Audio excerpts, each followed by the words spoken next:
Magandang araw mga ka-Simple Life. So, hapunan na naman pala. So, ang hirap mag-isip ng mauulam. Kaya ito, nagprito na lang ako ng itlog at tuyo. Tapos, nagluto lang ako ng isang ramen para meron kaming sabaw. So, andito nga pala kami ngayon sa kabilang bahay. Wala kami sa may kubo. Paggabi nga pala, dito kami natutulog kasi walang kuryente. Doon, pag-araw, nandun kami dahil nandun yung aming tanim. Nagluto nga lang pala ako ng isang ramen dito sa pot. Nilagyan ko lang ng isang itlog para kahit papano meron kaming sabaw. So, ito nga pala, kakain na pala kami. At meron nga pala dyang bulang lang na niluto sa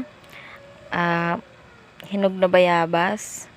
Bangus nga pala yon. So, sino yung kumakain nun, guys? Luto kapangpangan kasi yon. So, kain nga pala tayo, guys.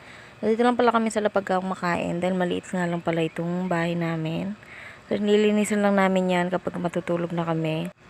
Sino sa inyo guys yung kumakain pa rin sa lapag hanggang ngayon?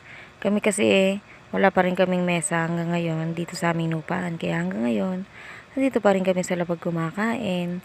So, yun nga pala for today's video. Maraming salamat po sa panonood. God bless!